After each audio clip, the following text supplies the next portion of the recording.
안녕하세요. 살다 보면 진짜 상종도 하기 싫은 사람이 있어요.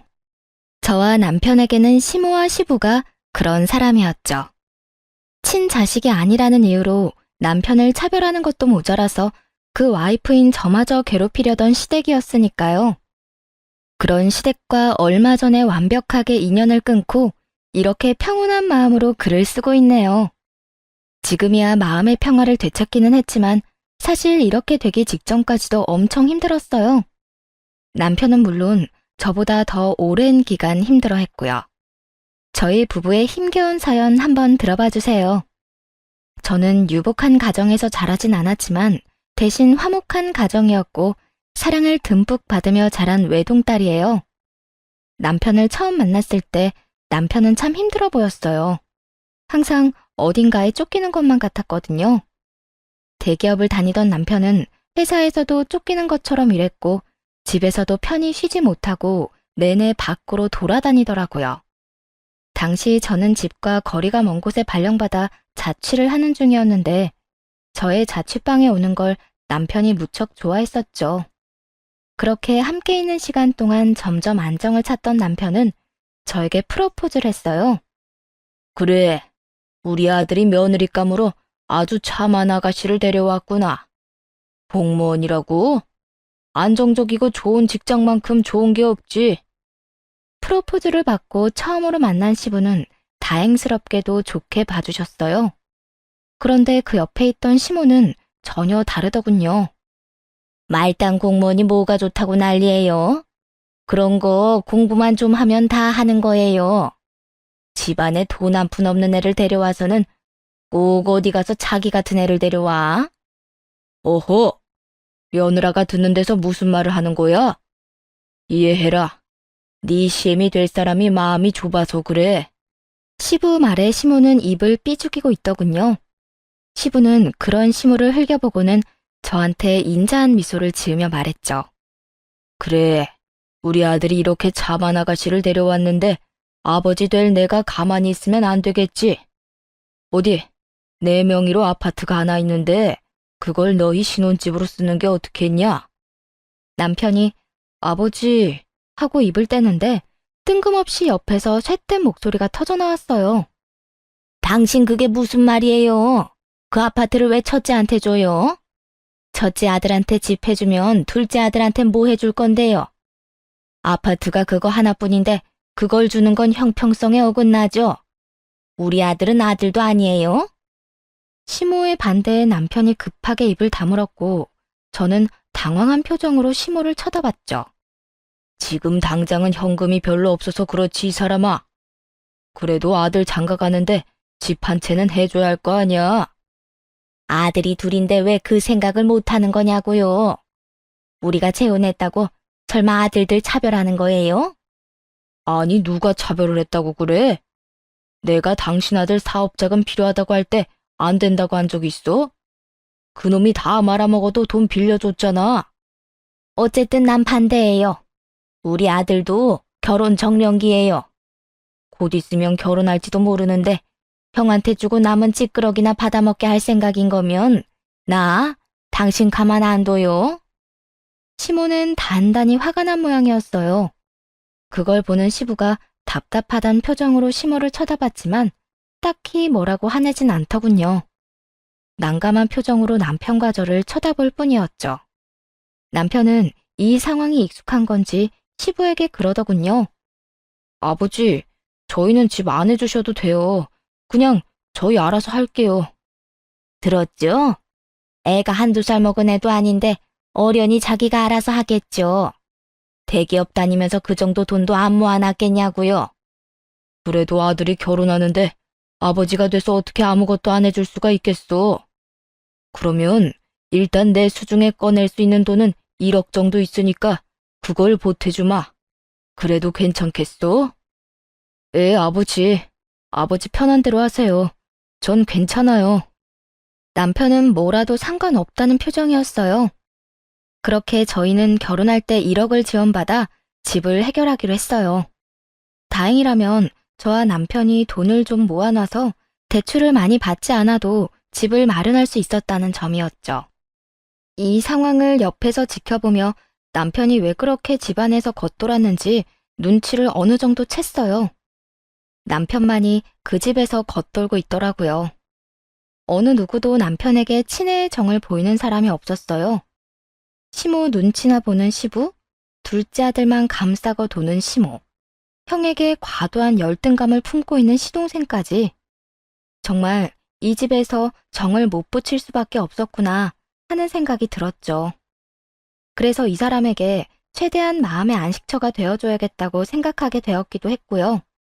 그런데 결혼을 하고 나서는 남편을 향했던 시모의 가시가 저한테 향하는 걸 느꼈어요. 처음에는 기분 탓인가 싶었는데 그게 아니더라고요.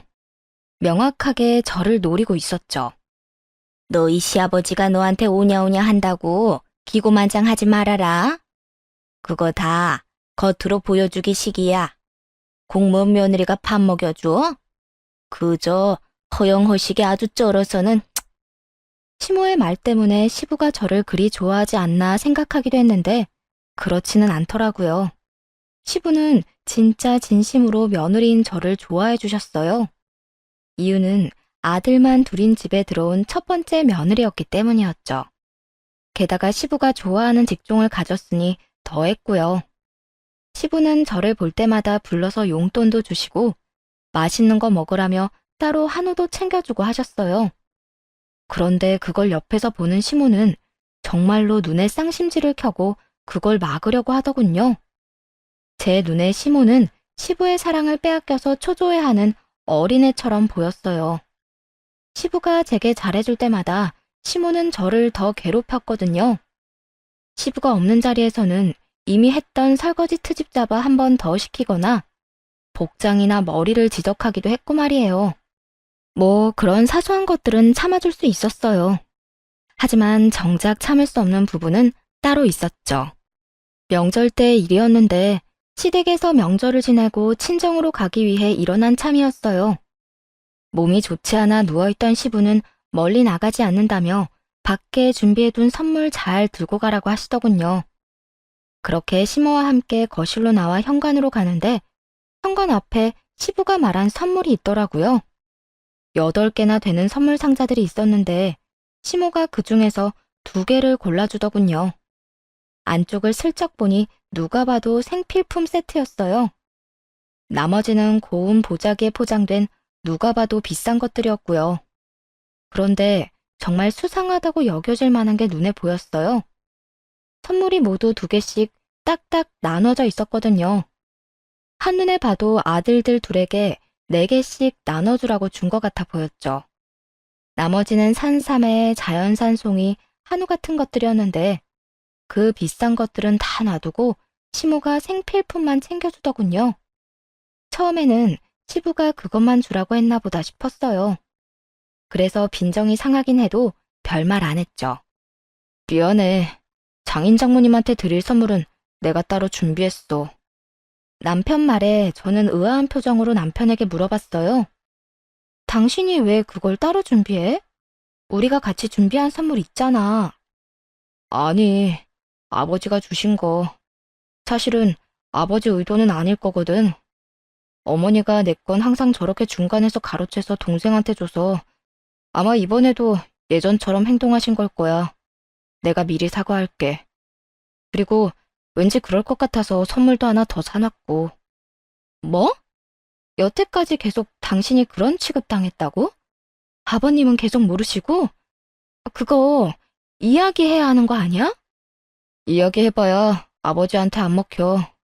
내가 저번에 이야기했지만 우리 부모님 재혼 부부거든. 그것도 불륜으로 만나서 열렬히 사랑해서 재혼한 케이스. 그래서 그런지 어머니 말이라면 아주 똥으로 매주를 만든데도 믿는 신용이라도 하는 사람인 거지. 아들보다 여자가 더 중요한 사람이라. 제가 생각한 것과는 딴판인 시부의 모습에 솔직히 당황했어요. 남편은 그간 시부에게도 시모에게도 상처를 많이 받은 모양이더라고요. 그렇다고 이렇게 넘어갈 수는 없었어요. 게다가 이게 시모 단독으로 벌인 일이라면 시부도 알아야 하는 게 맞잖아요. 시부가 알고도 별다른 액션을 취하지 않는다면 그냥 그뿐인 걸로 끝내더라도 말이에요. 그렇게 명절이 끝나고 며칠 뒤 주말에 친정엄마가 시댁에 전해주라고 한 선물은 차에 두고 제가 새로 산 생필품 세트를 2개 들고 시댁으로 찾아갔어요. 남편이 왜 장모님한테 받은 선물을 안 가져가냐고 묻길래 일단 따라오라고만 했죠. 그렇게 들어가서 시부를 만나고 생필품 세트 2개를 전해드리며 시부에게 웃으며 말했어요. 아버님, 이번 명절에 아버님이 보내주신 명절 선물 세트 너무 감사했다고 비슷한 거 보내셨어요. 하면서 명절 선물 세트를 건넸어요. 그랬더니 시모가 그런 저를 보며 비웃으며 그러더군요. 이거 봐요. 없는 집안의 딸 며느리로 데려오니 명절에 이런 선물만 주고 성의가 없네 성의가. 비웃는 시모를 보며 저는 싱긋 웃으며 시부에게 말했죠. 어머님, 그런데 저희가 몇만 원짜리 명절 선물 세트에 몇십만 원짜리 선물을 보내면 받는 사람도 준 사람도 당황스럽지 않을까요? 솔직히 저희 어머니가 그 전에 챙긴 선물이 있긴 한데 아버님이 주신 선물 보고 그거 줘도 될까 고민을 많이 하셨거든요. 그 이야기에 시부가 순간 미간을 찌푸리더군요. 그게 무슨 소리냐? 내가 자연산 송이에 한우, 산삼까지 준비해서 보냈는데 명절 선물 세트만 달랑 갔어? 전 잘 몰라요, 아버님. 그냥 어머님이 그날 현관에서 저한테 주시는 대로 받아왔거든요. 혹시 무슨 문제 있으시면 어머님한테 여쭤보시는 게 빠를 것 같아요. 그 말에 시모의 얼굴이 똥 씹은 표정이 되더군요. 이런 식으로 반격할 거라고는 상상도 못한 얼굴이었죠. 당신, 이게 무슨 소리야? 내가 사돈댁 드리라고 준비한 선물은 다 어쨌어? 선물요? 난 분명히 줬는데 너희가 못 받은 거 아니니? 전 받은 적 없고 남편도 받은 적 없대요. 그런데 이상하네요. 남편도 명절에는 이렇게 명절 선물 세트만 계속 받았다고 해서 이번에도 그런 거라 생각했거든요. 첫 번째 타격에 이은 2번째 타격을 맞은 시모가 동공지진을 일으키며 저를 쳐다보더군요. 뭐? 당신 설마 이제껏 내 아들한테 줄 선물까지 안 줬던 거야? 이 사람이 그거 다 어쨌어? 어? 여보, 그러니까 어디 손댈 게 없어서 사돈댁 가는 선물에 손을 대? 내가 당신 돈 쓰는 거 뭐라고 한 적이 있어? 집에서 놀고 먹으며 돈 쓴다고 뭐라 한 적이 있냐고? 당신 등 따시고 배부르니까 다른 사람 것까지 탐내는 거야? 다시 다 가져와. 그거 어디다 갖다 줬어? 그때 시모에게 전화가 왔어요. 참 절묘한 타이밍이었죠. 게다가 시모의 아들인 둘째 아들이었죠. 시모는 살았다는 표정을 지으며 전화를 받았어요. 바보같이 그것도 스피커폰으로 말이죠. 아들, 엄마야. 무슨 일로 전화했어? 좋은 소식을 들고 전화한 거라고 생각한 모양인데 그 뒤에 들려온 시동생의 말에 거기 있던 사람 모두 얼어붙었어요. 엄마, 이번에 엄마가 준 산삼이랑 자연산 송이 더 없어? 그거 되파니까 돈 엄청 되던데? 2세트씩 4개 다 팔아서 용돈 많이 벌었거든. 더 있으면 좀 갖다 줘. 그 말에 시부 얼굴이 완전 시뻘겋게 터질 것처럼 변하더군요. 피가 머리로 몰렸는지 완전 화가 잔뜩 나 보였어요. 시모는 그 이야기 듣자마자 전화기를 뚝 끊어버렸어요. 그러고는 시부 눈치를 봤죠. 여보, 그게... 당신 진짜 이렇게 막 나갈 거야? 아무리 당신 자식 아니라도 그렇지. 어떻게 아들 사돈댁한테 줄 선물을 중간에서 가로채? 거기에다 그걸 제 자식한테 다 몰아줘? 열내며 소리치던 시부가 시모에게 소리쳤어요. 당장 카드 가져와. 안 가져오면 당장 카드 끊어버릴 거니까 당장. 시모는 그 자리에서 시부에게 손이 발휘되도록 빌었지만 시부는 눈 하나 깜짝하지 않더군요. 결국 시모는 가지고 있던 시부 카드를 뺏기고 용돈을 다 쓰게 됐더라고요. 시부는 미안하다고 명절에 제가 가져가야 했을 선물 세트 대신 돈을 주시며 다음부터는 이런 일 없을 거라며 저를 달래려고 애썼어요. 사실 화가 난 대상은 시모였고 시부에게는 그런 사과를 받을 일도 없었지만 시모 보라고 시부에게 더 살갑게 굴었죠. 결국 시모는 저를 완전히 적으로 인식했나 보더라고요. 그런데 다행인 건 시부의 관심을 다 뺏길까봐 걱정돼서인지 집으로 저를 부르지는 않더라고요. 자연스레 시모가 일을 시키는 것도 사라졌죠. 그렇게 저는 편해졌고 남편은 예전보다는 더 나은 상황을 누리게 됐어요. 그리고 얼마 뒤 집에는 또 다른 경사가 생겼어요. 바로 시동생이 결혼을 하게 된 거였어요. 처음 상견례를 위해 만났던 자리에서 저는 깜짝 놀랄 수밖에 없었어요. 제 동서가 될 여자는 머리부터 발끝까지 명품을 휘감고 있는 엄청난 여자였거든요. 마치 나 정말 돈 많아요 라고 광고한 듯한 모습에 솔직히 움찔할 수밖에 없었어요. 어느 누가 이렇게 모든 소품을 명품으로 맞출 수 있을까요? 솔직하게 말해서는 어른들 보러 나오는 자리에 명품을 휘감고 온 것이 그리 좋게 보이지만은 않았어요.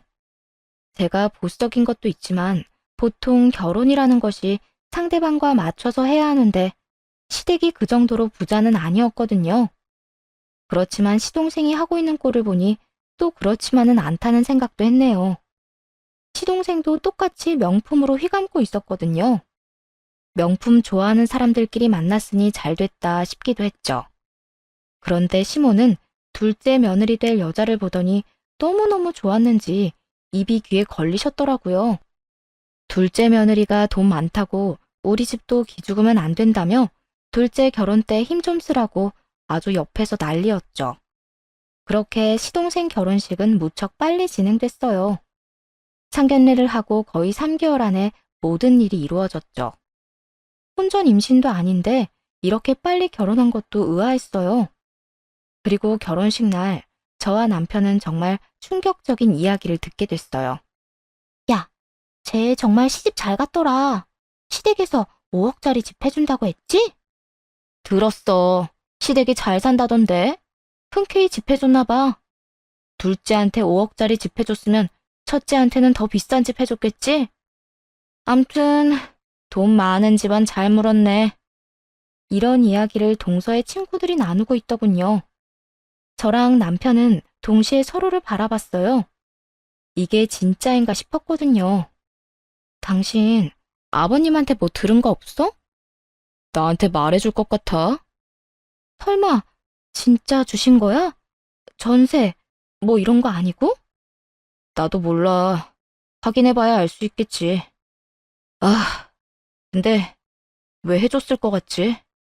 남편은 불길한 기분에 영 우울한 표정이더군요. 상황을 정확히 모르니 일단 진정하고 결혼식이 끝나기만 기다렸어요. 집에 가서 물어볼 생각이었죠. 시동생 부부는 다음날 신혼여행을 떠나기로 비행기표가 예약된 터라 일단 가족들 모두 시댁으로 향했어요. 시부는 선약이 있어서 좀 늦게 올 거라고 하더군요. 그렇게 시댁에 도착했는데 시동생이 시모와 함께 집으로 왔더군요. 시동생이 저희 남편을 보고는 씩 웃더니 말했어요. 형은 이제 완전히 끈 떨어졌어. 아버지가 이번에 나 결혼하면서 아버지 아파트 증여해줬거든. 형이 이제 아버지한테 아무것도 아니라는 의미야. 아버지가 진짜 그 집을 증여해줬다고? 진짜로? 진짜로. 거짓말 같아? 엄마한테 물어보든지.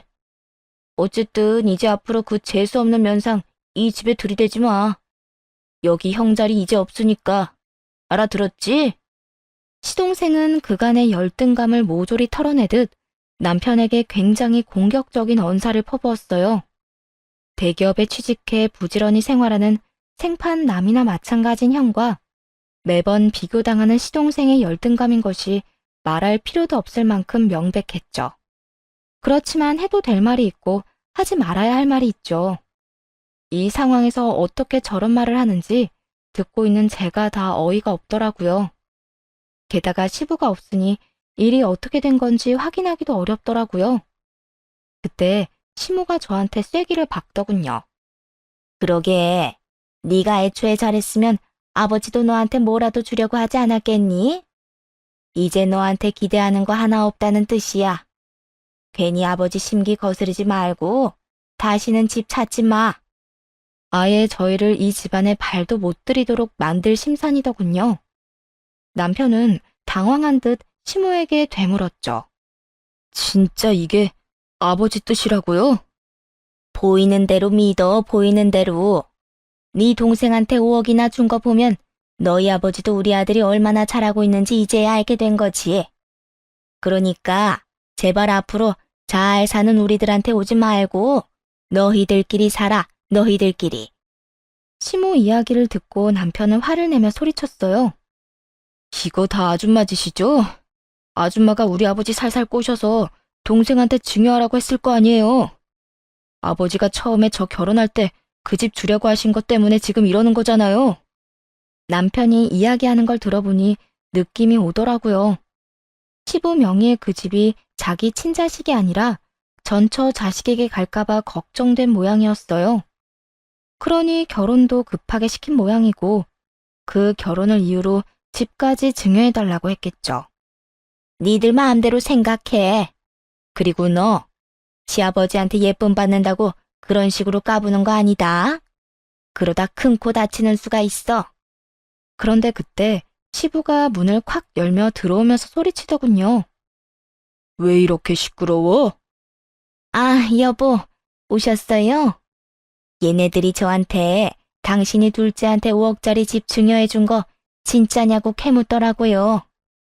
아니, 그 집이 마치 자기 것처럼 그렇게 얘기하는데 내가 어이가 없어서 큰 소리 좀 냈어요. 그 집을 우리 집처럼 생각한 적 없었어요. 그렇게 말한 적도 없었고요. 다만 두 아들에 대한 시부의 차별이 너무 심하다고 생각할 뿐이었죠. 아버님, 정말로 아버님 집 둘째 도련님한테 증여한 거예요? 네가 그게 왜 궁금해? 너도 돈 욕심 나냐? 너도 그러는 거 아니다. 돈 욕심 난다고 네 시어머니랑 동서한테 그렇게 예의 없이 따져 물어? 내가 둘째한테 집을 해주든 말든 너희가 무슨 상관이야? 너희도 1억 가져갔잖아. 제가 어머님이랑 동서한테 예의 없이 굴었다고요? 제가 도대체 어떻게 예의 없이 굴었다는 거예요, 아버님? 네가 첫째 결혼할 때 돈 적게 줬다고 동서랑 너희 시어머니한테 한 소리 했다며? 그게 그 사람들한테 말해서 해결될 일이야? 말하려면 나한테 하지, 어?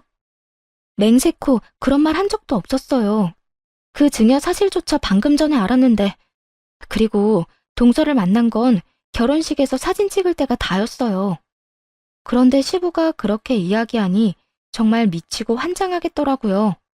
게다가 완전 답정너였죠. 답은 정해져 있고 제가 그에 맞춰야 하는, 그렇지만 안 한 걸 했다고 할 수는 없잖아요. 시부 옆에서 실실 웃는 시모를 보니 대략 느낌이 왔어요. 이 인간들이 그 5억짜리 집 뺏길까봐 완전히 쐐기를 박아버린 거였어요. 저랑 남편이 시부에게 미움받도록 말이죠. 없는 말까지 만들어서 할 정도로 급했나 보더라고요. 내가 둘째한테 다 들었으니 발뺌할 생각하지 마라. 오냐오냐 예쁘다 해줬더니 아주 사람을 갖고 놀아. 너한테 실망이다. 앞으로 우리 집에 오지 마. 내가 해준 거 고맙게 생각도 안 하고 내 재산만 탐내는 너희들은 나하고 이제 인연 끝이야. 아버지, 지금 무슨 소리 하시는 거예요? 와이프한테 무슨 그런 말을 하냐고요? 그리고 이 상황에 제가 한마디 안 하는 게 더 이상한 거 아니에요? 제가 왜 말을 못해요? 제가 아버지 친자식인데. 저한테 1억 주고 동생한테 5억짜리 집 해주신 이유가 뭔데요? 넌 동생한테 그 정도도 양보 못 해줘? 사내 새끼가 돼서 가족들 거 탐내고, 어? 1억 받아간 것도 다행으로 알아. 여기서 더 열받게 하면 그 1억도 다시 돌려받을 테니까. 가족요? 저 인간들 평생 제 가족인 적 없었어요. 그런데 이제 보니 아버지도 제 가족은 아닌 것 같네요. 아버지 생각 잘 알았으니 아버지 말대로 2번 다시 안 찾을게요. 인연 확실히 끊어주면 되는 거죠? 저 봐. 저 자식은 속이 좁아서 안 되는 거야. 오냐? 오지 마. 너 같은 자식 나도 필요 없어. 어디서 아버지한테 바락바락 대들고 난리야? 당장 꺼져. 나가라고! 시부가 윽박지르자 옆에서 시모와 시동생은 아주 좋아서 웃고 있더군요. 자기들 생각대로 잘 됐다 싶었나 봐요. 저는 남편을 말릴 생각으로 말했어요. 여보, 괜찮겠어? 이렇게 그냥 가면 가족들이... 가족? 당신도 봤잖아. 여기 내 가족 없어. 이제 앞으로 내 가족은 당신이랑 당신 가족들 뿐이야. 나가자. 여기 1초도 있기 싫으니까. 남편과 저는 시댁 밖으로 쫓겨나듯 나왔네요. 그리고 그날 이후로 완전히 시댁과 저희는 인연을 끊었죠. 상심하며 힘들어하는 남편을 위해 저와 친정 식구들은 남편과 함께 여행도 자주 갔어요. 맛있는 것도 많이 먹으러 갔고요. 그렇게 아이가 생기고 점차 남편의 상처도 아물고 있었어요. 새로 생긴 딸아이 보는 재미에 흠뻑 빠져서 그쪽 생각은 나지도 않았죠. 그런데 하루는 연락 올 일 없는 사람에게서 연락이 왔더군요. 바로 시모였어요. 처음에는 당연히 받지 않았어요. 이제와 연락하는 이유를 알 수 없었거든요. 혹시나 싶어 남편에게도 물었더니 남편에게도 연락이 왔었다고 하더군요. 남편도 전화를 안 받았대요. 보통 몇 번이나 연락을 안 받으면 연락을 안 할 줄 알았는데 더 집요하게 연락을 하더군요. 그러더니 어느 순간 연락이 끊겼어요. 그리고 그 다다음 날 주말 오후쯤 시모가 집으로 찾아왔더군요. 시부 돈으로 열심히 사치스럽게 살던 시모는 얼굴이 아주 헬쑥해진 데다가 몰골이 말이 아니었죠. 말이 곱게 나오지 않았어요. 솔직히 그렇잖아요. 영 끊게 만든 사람이 시모와 시동생인 걸 아는데 어떻게 고운 목소리가 나오겠어요? 여긴 어쩐 일로 오셨어요? 내가 못 올 것이라도 왔니? 아들 집에 오는 게 나쁜 일은 아니잖아. 아들요? 그래. 우리 아들 어디 있니? 어이가 없더라고요. 연락을 하지 말라느니 연 끊고 살라더니 왜 이제 와서 아들 타령하는 건지. 여보, 안 들어오고 뭐해? 남편이 제가 빨리 돌아오지 않자 현관문 쪽으로 나오며 물었어요. 그러고는 시모의 얼굴을 보고 얼굴을 딱 정색하더라고요. 아, 여보, 이분이 여기 와서 아들 찾으시는데? 여긴 왜 찾아오셨어요? 전화 그렇게 하시더니 얼마나 중요한 이야기 하시려고 여기까지 찾아오셨대? 중요한 말이야. 너희 아버지 암 걸리셨다. 대장암 2기래. 당분간 입원해서 치료해야 한다는데 네가 아들이잖아. 그러니까 네가 너희 아버지 평간호 좀 해. 남편은 시모의 말에 어이가 없는 듯 말문이 막힌 모습이었고 저는 화가 났어요. 아니, 이게 무슨 경우 없는 일이에요? 언제는 저희를 가족으로 인정 안 하시겠다면서요. 분명히 마지막에 봤을 때 저희한테 뭐라고 하셨어요? 2번 다시 집에 오지 말라면서요. 그땐 이런 일도 본인들이 다 감당하겠다고 생각하고 그런 말 한 거 아니에요? 화를 내며 그렇게 이야기하자 시모가 새초롬한 모습으로 받아치더군요. 그래도 네가 맏며느리면 맏며느리답게 행동해야지. 친아들이 당연히 부양을 해야 되는 거 아니니? 이번엔 제가 어이가 없어서 말문이 막히더군요. 그러자 남편이 시모에게 소리쳤어요. 의붓자식보다 못한 친아들 어디에다 쓰게요? 분명히 필요 없다고 말씀하셨고 저도 동의했어요. 저희 사이 인연 끊는 걸로. 그러니까 여기서 이렇게 귀찮게 굴지 마시고 본인들이 알아서 하세요. 본인들 가족끼리. 강경한 남편의 모습에 시모가 깜짝 놀라더군요. 현관문을 닫으려는 남편을 억지로 말리며 시모가 다급하게 말했어요. 그러면 한 번만 집에 가서 너희 아버지 얼굴 보고 가. 그래도 아버지 아프다는데 얼굴은 한번 봐야 되는 거 아니니? 너 이만큼 키워주신 분이야. 그것까지 없던 일이 되는 건 아니잖니? 남편은 갈등하고 있는 모습이었어요. 하긴 암에 걸렸다니 한번 가보긴 가봐야 할 것 같더라고요. 인연을 끊었다고 해서 천륜이 끊어지는 건 아닌지라 남편도 마음이 좀 약해진 모양이었어요. 딱 한 번이에요. 얼굴만 보고 갈 테니까 잠깐 기다리세요. 그것뿐이었는데도 시모는 굉장히 좋아하더군요. 저도 남편과 함께 정말 오랜만에 시부를 보러 병원으로 방문하게 됐어요. 거의 2년 만이었죠. 병실에 들어가니 시부가 앉아 있었고 저희 얼굴을 보고는 슬그머니 고개를 돌리시더군요. 본 척도 안 하고 인사도 안 하더라고요. 시모가 두 사람 사이에서 부산스럽게 움직이며 그러더군요. 여보, 당신 아들 왔어요. 예, 너도 멀뚱멀뚱 서 있지 말고 어서 앉아. 이것 좀 봐라. 네 아버지 이렇게 말라 비틀어져서 네 아버지 불쌍하지도 않니? 시모는 저희의 동정심을 자극하려고 아주 노력하고 있었어요. 솔직히 들을 가치도 없다고 생각했지만 제 부모님은 아니니 일단 시모의 헛소리를 듣고 있었고요. 시모는 점입 가경이었죠. 당신도 이제 걱정 말아요. 당신 아들이 이제 왔잖아요. 장남. 맏며느리랑 장남이 당신 잘 보살펴 줄 거야. 또 튀어나온 그 말에 남편이 코웃음을 치며 말했어요. 우리더러 자식도 아니라고 한 사람이 아버지예요. 어머님은 그 일에 한몫하셨고요. 그런데 왜 우리가 아버지를 보살펴요? 친아들보다 아끼는 둘째 아들은 어디 가고 두 분만 계세요? 걔들 없으면 우리도 아무것도 안 할 거니까 지금 당장 불러와요.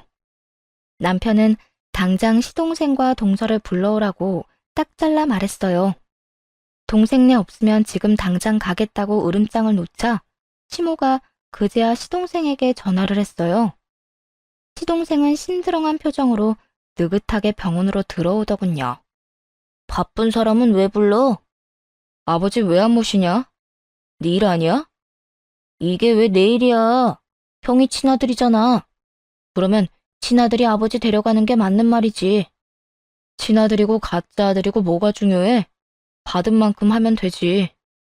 네가 받은 5억, 딱 그만큼 아버지 책임져. 네가 그만큼 하면 난 아버지한테 받은 1억만큼 책임질게. 그게 공평하다고 생각하지 않아?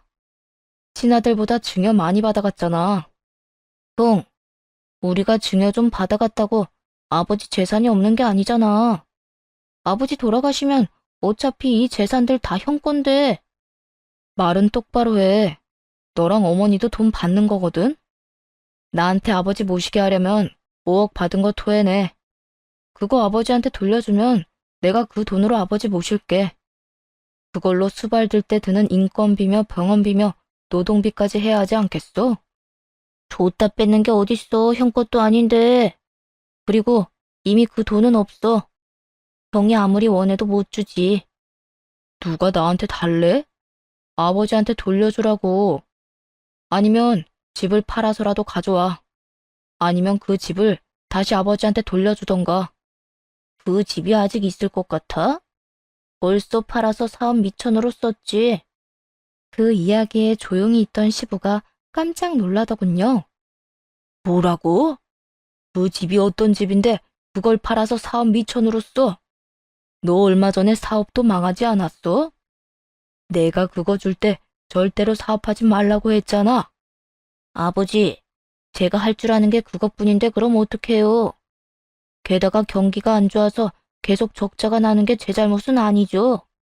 그럼 다른 일을 찾아봤어야지. 넌 장사에 소질 없다고 내가 몇 번이나 말했지. 그걸 안 지켜서 지금 그 집을 날렸다고? 내가 너한테 그 집 줄 때 너 뭐라고 그랬어? 날 더 잘 모시겠다고 하더니 지금 이게 잘 모시는 거야? 그렇다고 아버지가 제 친아버지는 아니잖아요. 염치도 없으시네. 친아들 있으면서 데려온 자식한테 수발받고 싶어요? 그리고 나도 바빠요. 바빠서 못하는 걸 어쩌라고요? 집을 팔아버린 일은 시부와 상의가 된 일은 아니었는지 시부가 이 사실을 알고 불처럼 화를 내더군요. 게다가 시모는 중간에서 안절부절 못하고 있었어요. 그래서 형 불러왔잖아요. 형한테 해달라고 하면 되지. 왜 핏줄도 아닌 사람한테 부양을 하라고 난리야? 그럼 넌 아버지 부양도 안 할 거면서 증여로 왜 5억짜리 집을 받아갔어? 책임을 안 질 거면 받지를 말았어야지. 아버지가 바보도 아니고 아무 조건 없이 줬겠어? 남편 말에 시부모와 시동생이 갑자기 입을 꾹 다물더군요. 하긴 뭔가 해주기로 한 게 있었으니 그 5억짜리 집을 줬겠죠. 내친 김에 남편이 시부에게 물었어요. 아버지, 말해보세요. 5억 집 증여해줄 때 뭐 해달라고 하셨는데요? 그 말에 시부가 아닌 시모가 대답하더군요. 여보, 아무 말 하지 마요. 말하지 마. 네, 말하지 마세요. 저희도 듣고 싶은 생각 없어요. 저희는 부양 의무 모두 포기하겠으니 법적 부인이신 어머님이 다 알아서 하시고 책임도 다 지세요. 남편은 더 이상 할 말 없다는 듯 자리에서 일어섰어요. 그러자 시모가 당황한 표정으로 따라 일어서더니 말하더군요. 얘, 이렇게 가면 어떡하니? 네 아버지는 어쩌고? 그런 건 가족끼리 알아서 하셔야지 왜 남한테 말씀하세요? 지금까지 나 혼자 했어. 했는데 너무 버거워서 그렇잖아. 어떻게 사람이 하루 종일 환자 옆에 붙어 있니? 너희들이라도 도와줘야지. 그럼 저희한테 말씀하지 마시고 동서한테 말하세요. 도련님이야 바쁘다지만 동서는 하는 일도 없잖아요. 그렇게 옆에서 톡 쏘아붙이자 시모가 시동생과 함께 온 동서에게 눈길을 보냈어요. 동서는 자신에게 쏠리는 시선이 부담스러운지 눈을 찌푸리더군요. 그래, 둘째 며느리, 네가 해야겠다. 5억 받은 아들이 못하면 며느리인 너라도 해야지. 안 그러냐? 너도 우리 아들이 가져간 5억짜리 집에서 편하게 잘 살았잖아. 이제 그 값을 해야지. 엄마, 제발 그런 말 좀 하지 마. 5억 내가 받고 싶어서 받았어? 엄마가 아버지한테서 받아다 준다고 해서 받은 거잖아. 그래놓고 왜 우리한테 생색인데? 그리고 난 저 아저씨를 우리 아버지로 절대 생각 안 해. 살면서 형이랑 얼마나 비교를 당했는데? 그게 괘씸해서라도 병간호 절대 못해. 남편은 시동생 말에 그저 어이없다는 듯 웃더라고요. 그간의 비교에 피해를 입은 쪽은 단연 남편이었음에도 자기가 피해자라는 식으로 말하는 동생을 보며 정말 어이가 없었나 봐요. 그리고 우리가 온 뒤로 조용히 우리 말만 듣고 있던 시부는 시동생 이야기에 깜짝 놀란 표정이더군요. 시동생이 저런 식으로 생각하는지 전혀 모르는 눈치였어요. 하긴 돈 많고 몸 건강했을 때야 간이며 쓸개며 다 빼줄 것처럼 했지만 지금은 시부에게 남은 게 얼마 없으니 눈치 볼 필요도 없이 자기 생각한 대로 짓거리는 거죠. 아마 이게 진심이었을 거예요. 결국 5억짜리 집을 줄 정도로 애틋하게 생각한 둘째 아들의 머릿속에 저딴 생각이 그득한 걸 듣고는 시부 표정은 완전 무너지더군요. 그걸 불쌍하다고 여겨야 할지 자업자득이라고 해야 할지 참 애매하더라고요. 시동생과 시모는 아예 시부는 생각도 않고 서로 싸움을 벌이기 시작했고요. 그럼 돈이라도 내. 네가 가져간 돈이 얼만지 알기나 해? 그 돈이라도 줘야 간병인이라도 부르지. 엄마, 내가 돈이 어디 있어? 돈 없으면 네 마누라한테라도 빌려. 부자라며. 맨날 집에서 놀고 먹는데도 매번 명품만 두르고 다니잖아. 우리 와이프 부자 아니야. 아, 내가 아버지한테, 아니, 아저씨한테 받은 돈으로 와이프한테 명품 사준 거라고. 그러니까 우리한테서 돈 받을 생각 꿈도 꾸지 마. 시모는 충격을 받은 듯 얼어붙었어요.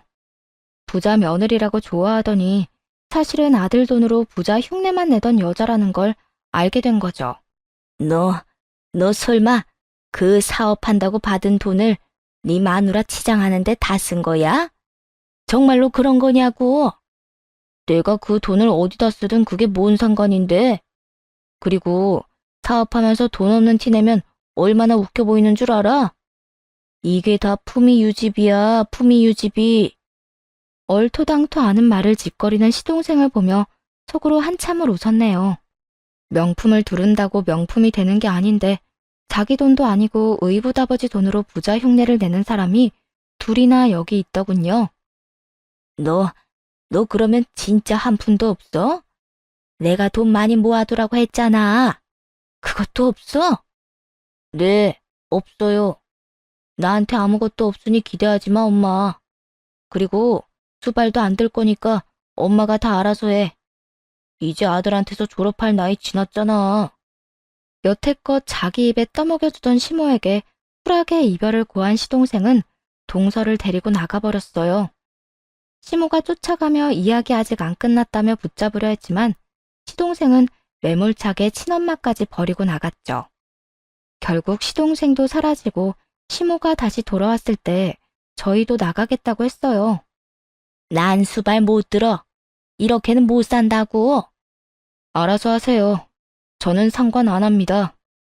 그렇게 저와 남편은 자리에서 일어나 밖으로 나왔어요. 시모가 쫓아오면 난리쳤지만 모두 거절했고요. 시모를 떼어놓고 집으로 돌아왔죠. 그리고 약 한 달하고 보름 뒤 시부에게서 연락이 왔어요. 아들, 애비랑 이야기 좀 하자. 내가 다 잘못했어. 수발 들라고 안 할 테니까 와서 이야기만 듣고 가. 저희는 이제 상관 안 한다고 말씀드렸잖아요. 내가 그 인간들을 몰랐어. 네 동생 아니지? 그 여자아들이 우리 집에서 돈 되는 물건들 다 들고 나갔을 때도 참았다. 그런데 그 여자도 집 세놓고 전세금 들고 튀려고 했지 뭐냐. 내가 그 전에 카드 정지하고 통장이며 비밀번호 다 바꿨더니 그제야 찾아와 손이 발이 되도록 빌더구나. 그 망할 옆에 내가. 말 들어보니 집안 꼴이 아주 콩가루가 다 됐더군요. 시모는 아들보다 한 발 늦게 도망칠 준비를 하다가 각성한 시부에게 제대로 혼쭐이 났나 보더라고요. 씩씩대며 말하는 시부에게 남편이 한숨을 내쉬며 말했어요. 그래서 어쩌시게요? 다 정리됐으니 다시 돌아오라고요? 매몰차게 친자식 버릴 때 저희 이야기도 좀 듣지 그랬어요. 저희가 돈에 환장한다고 믿어놓고 이제 와서 전화해서 무슨 말을 하시려는 건데요? 미안하다. 나는 정말로 그 여자 말대로 너희가 그런 말을 한 줄 알았어. 그 집은 어차피 너희 거라고 이야기하고 다녔다고 해서 나는 괘씸한 마음에 그렇게 했는데 전부 다 그 여자 계획이었는지 내가 어떻게 알았겠니? 후회가 너무 늦으시네요, 아버지. 친자식이랑 인연 끊으려고 했을 때 우리 이야기도 들어줬으면 지금 이렇게 후회하는 일은 없으셨겠죠. 5억 증여? 걔한테 줘도 상관없었어요. 어차피 아버지한테 그런 거 바란 적도 없고 그렇게 해줄 거라 기대도 안 했으니까. 그런데 그 상황에서 제 와이프까지 의심하는 건 좀 아니었잖아요. 미안하다. 다 내 잘못이다. 나는 그동안 그 여자 말이 다 사실인 줄 알았어. 그러니까요. 아버지한테 저희는 그 정도 존재밖에 안 되잖아요. 저는요, 아버지가 그 말을 듣고도 저희한테 직접 사실을 확인할 생각도 없었다는 그 점이 제일 용서할 수 없는 거예요. 시부는 그 말에 아무 말도 못했어요. 남편은 그간의 차별에 대해 모조리 다 쏟아부었어요. 여태 차별한 거 다 참았어요. 나만 잘하면 될 거라고 생각했으니까.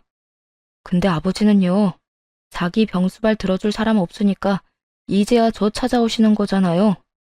제가 아버지를 믿고 싶겠어요? 그 여자 이간질 한 번에 다 무너진 신뢰를 어떻게 세우려고요? 시부는 남편 말에 결국 미안하다는 말만 되풀이할 뿐이었어요. 남편도 그 이상은 그저 화풀이일 뿐이라는 걸 알았는지 더 이상 시부에게 화내진 않았어요. 아버지가 아픈 건 아픈 거고 저랑 영 끊겠다고 한 것도 저는 가볍게 받아들인 적 없어요. 그러니 뱉으신 말에 책임지세요. 결국 시부는 본전도 못 찾고 전화를 끊어야 했어요. 그 뒤로 저희는 시부에게 따로 연락은 안 했네요. 다만 몇 달 뒤 남편의 삼촌인 시부의 남동생이 찾아왔어요. 결국 믿을 만한 사람이 주변에 없어서 시부는 본인 남동생을 보호자로 불렀다고 하더라고요. 그리고 기력이 딸려 아무것도 못하는 자기 대신 재산을 맡기고 시키는 대로 해달라고 했다고 하더군요. 그러면서 저희에게 찾아와 시부 근황을 알려줬어요. 분명히 시부가 알려주라고 시킨 거겠죠.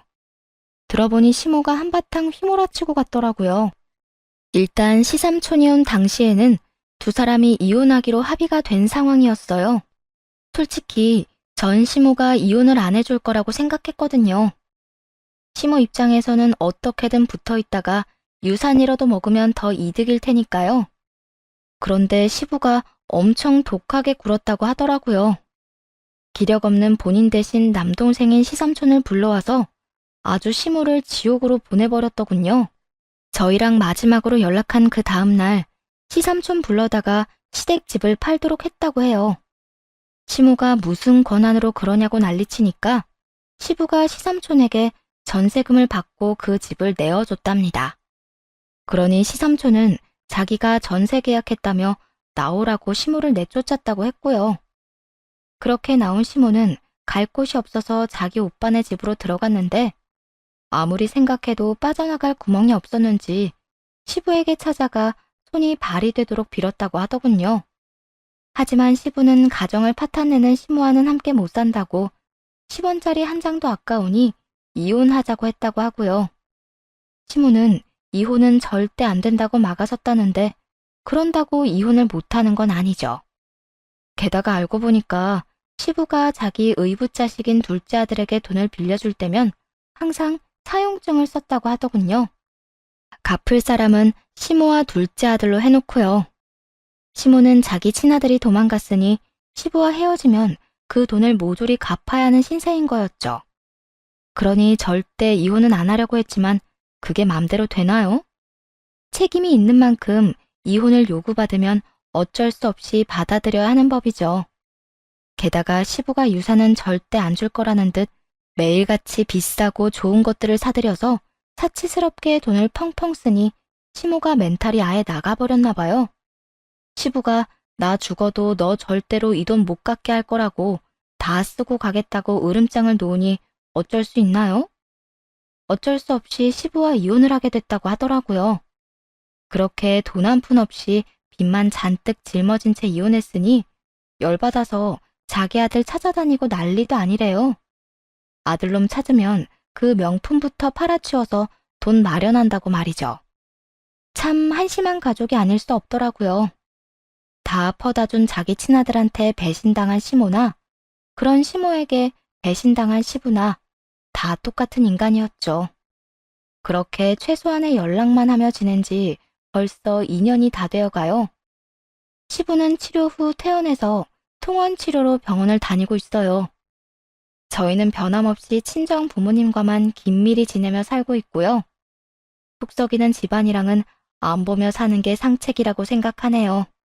같은 물에서 엮이다 보면 똑같이 곤란해질 테니까 말이에요. 그래서 빨리 빠져나온 저희가 참 다행이라고 생각합니다. 쓰다 보니 글이 길어졌군요. 글 읽어주셔서 감사하고 다들 행복한 하루 되시길 바랍니다.